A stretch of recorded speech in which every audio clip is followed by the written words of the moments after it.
প্রতিদিন 120 মণ দুধের মাঠা ঘোল তৈরি হয়। সব বিক্রি হয়, সব বিক্রি হয় প্রতিদিন এটা প্রতিদিন বিক্রি হয়। সর, এটা উপরে সর না? মাশাআল্লাহ, এটা ঘি হবে। এটা ঘি হবে না? 6 ঘন্টা জাল দেওয়া লাগবে। হওয়ায় ঢাললাম। কত সময় জাল দেন? 6 ঘন্টা। 6 ঘন্টা জাল দেওয়া লাগে।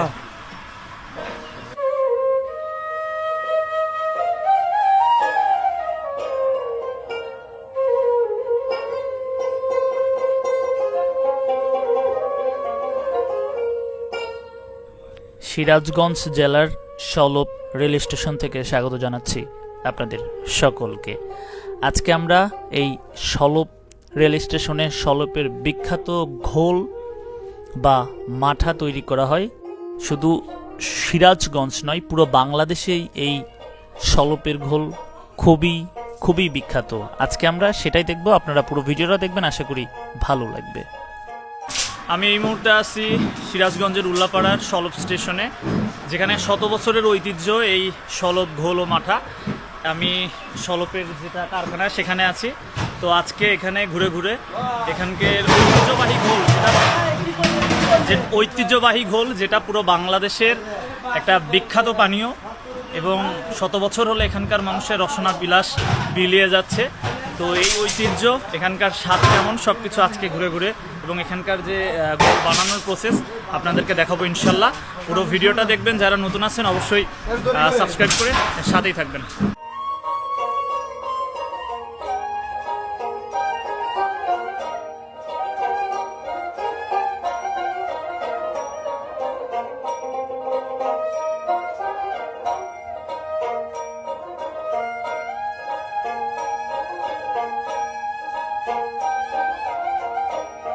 সলপের ঘোলে রয়েছে শত বছরের ইতিহাস।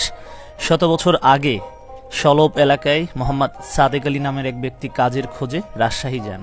সেখানে এক ঘোষের কাছ থেকে তিনি ঘোল ও মাঠা বানানো শিখে এসে 1922 সালে সলপ রেল স্টেশন এলাকায় উনি ওনার ব্যবসা শুরু করেন।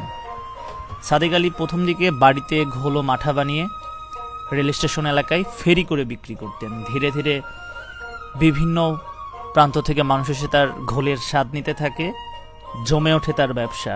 একসময় স্টেশনের পাশেই একটি দোকান গড়ে তোলেন তিনি। আর এখন এই সলপ রেল স্টেশনের এই ঘোল শুধু উত্তরবঙ্গে না, পুরো দেশেই সমাদৃত।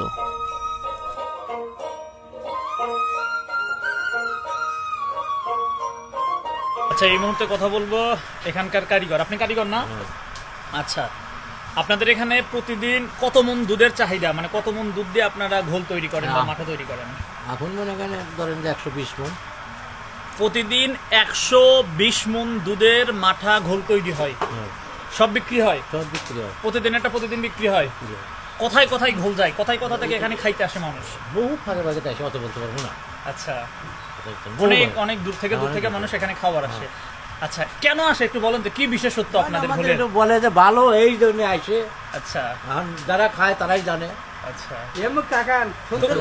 তৈরি তো করেন আপনারাই না? হ্যাঁ, তৈরি আমরাই। আচ্ছা, এই যে এখানে যাদেরকে দেখতেছেন ওনারা সবাই কারিগর ভাইয়েরা। এই যে সবাই এখানে যে জাল দিচ্ছে, দুধ জাল দিচ্ছে। আচ্ছা, একটু বলেন তো, এই দুধটা জাল দেওয়ার পর কি করবেন আপনারা? জাল দেওয়ার পর পাতিলে ঠাইলে মনে করেন ফ্যানের তলে রাখবো, ঠান্ডা করা হয়। ঠান্ডা করা হয়। আচ্ছা, এই দুধ জাল দিচ্ছেন, এই ঘোল হবে কালকে? কালকে। এটা আর আজকের না? না না। আচ্ছা, এটা দইটা? দই ঘোল ওই একই কথা। ওই তো জাল দিয়ে রাখা হয়, হ্যাঁ, কালকে। তো এখানে দইও তৈরি করা হয়? দই, ঘি, ঘোল, মাঠা আর কি? এই, আর তো কিছু না? না। আচ্ছা, ঠিক আছে। দেখি চাচ্ছ আমার একটু দেখাবে, বলবো দেখি। চলেন আমরা একটু ঘুরি, যদি অন্ধকার। ওই যে কালকে 500 কোটি ভর্তি ওই কপটা আছে। আচ্ছা আচ্ছা, এগুলাতে আছে নাকি? এগুলাতে আছে? হ্যাঁ, এগুলো দেখি তো একটু। কালকের এগুলা? হ্যাঁ, মনে করেন এটা 6টার সময় নামাজ।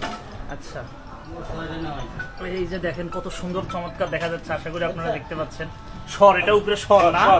মাশাআল্লাহ, এটা ঘি হবে। এটা ঘি হবে না? আচ্ছা, এটা তোলার পরে এখান থেকে প্রসেসিং করেই তো আপনার তৈরি করা? হ্যাঁ, এটা গোল মাঠা তৈরি হবে। ঘোল আর মাঠা তৈরি হবে।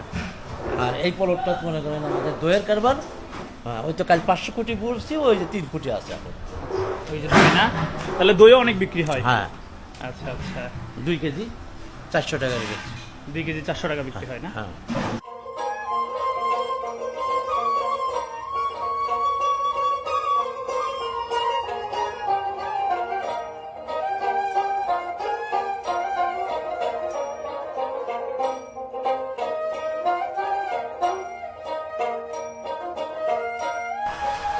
জাল কি হয়ে গেছে দুধ? না সবাই ডাললাম। কেবল শুরু। হ্যাঁ 6 ঘন্টা জাল দেওয়া লাগবে, সবাই ডাললাম। কত সময় জাল দেন? 6 ঘন্টা। 6 ঘন্টা জাল দেওয়া লাগে। হ্যাঁ। আচ্ছা, ঘোল আর মাঠা এর মধ্যে কোনটা বেশি জাল দেওয়া লাগে, না একই জাল দেওয়া লাগে? একই জাল। একই জাল। তাহলে দামের পার্থক্যটা কেন? দামের পার্থক্য মনে করেন দুধ কম বেশি আছে না। ও মানে ঘোলে একটু দুধ কম প্রয়োজন হয় আর মাঠাতে দুধ বেশি লাগে, বেশি লাগে। এই জন্য দাম বেশি। দাম বেশি।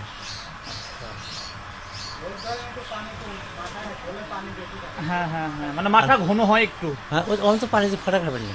হ্যাঁ হ্যাঁ। গোলার মধ্যে ধরেন যে 5 কেজি পানি খাটালে পারি, যেন সত্য কথা এটা। হ্যাঁ হ্যাঁ, না না, অবশ্যই অবশ্যই। কথা বুঝছেন? আপনাদের এখানে তো অনেক নাম্বার, পুরো বাংলাদেশে না।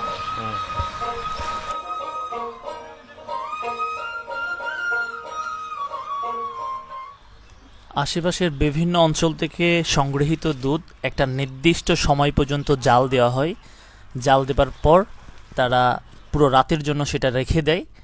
পরের দিন তাদের নিজস্ব কারখানাতে বরফ, সেই বরফের সঙ্গে সেই রেখে দেওয়া দুধগুলো, স্বয়ংক্রিয় মেশিন আছে ওখানে, এই যে যে ঘোলগুলো দেখতে পাচ্ছেন, এই ঘোলগুলা মেশিনের সাহায্যে, এবং সেগুলাতে আবার বরফ দেওয়া হয়। বরফ আর এই ঘন ঘোল সংমিশ্রণে ঠান্ডা মাঠা বা শলপের ঐতিহ্যবাহী যে ঘোল, সেটা প্রসেসিং হয়। এই যে দেখতে পাচ্ছেন মেশিনটা, এই মেশিনটাতে দেওয়া হয়। এটার যে স্বাদ, এটা অতুলনীয়। যারা এখনও শলপের ঘোলের স্বাদ নেন নাই, আমার রিকোয়েস্ট থাকবে, সময় সুযোগ হইলে অবশ্যই এই ঘোলের স্বাদটা নেবেন। খুবই মজার, খুবই মজার, খুবই মজার, যেটা নিশ্চয়ই আপনারা কালার দেখে অন্তত কিছুটা হলেও অনুমান করতে পারছেন।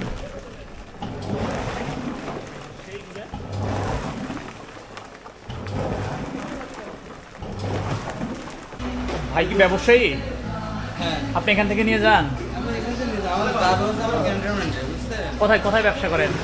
আমার ব্যবসা ধরেন যে পয়লা বৈশাখীর জন্য নিয়ে যাচ্ছে আমাদের অফিসারদের জন্য, আমাদের নিয়ে যেতে বলতেছে তো। কোথায়, কোন ক্যান্টনমেন্ট? রাজশাহী ক্যান্টন। রাজশাহীতে যাবে।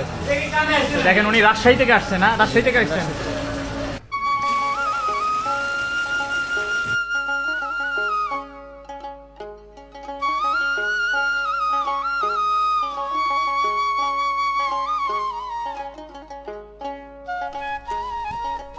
একসময় এই শলপের তৈরি ঘোল ভারতের পশ্চিমবঙ্গের কলকাতা শহরের মানুষের কাছে বেশ জনপ্রিয় ছিল।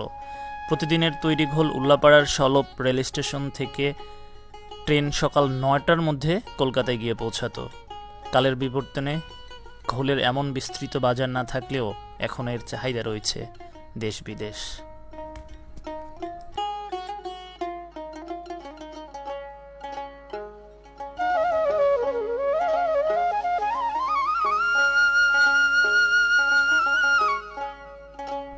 তারপরেও অনেকেই দূর দূরান্ত থেকে আসছেন এ এলাকায় ঘোল কেনার জন্য।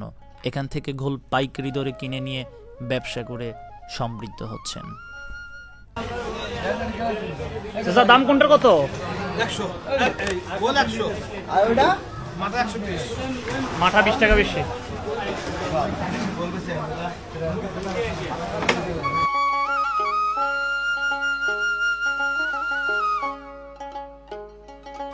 শত বছরের ঐতিহ্যে শলপের এই ঘোলের স্বতন্ত্র বৈশিষ্ট্য খুঁজে পাওয়া যায় শলপ রেল স্টেশনে। তাই তো শিশু কিশোর থেকে শুরু করে সব বয়সের মানুষের তৃষ্ণা মিটিয়ে যাচ্ছে নিয়মিত। চিরায়ত বাংলার সাথে এই শলপের ঘোলের স্বাদ টিকে থাক যুগ থেকে শত যুগ।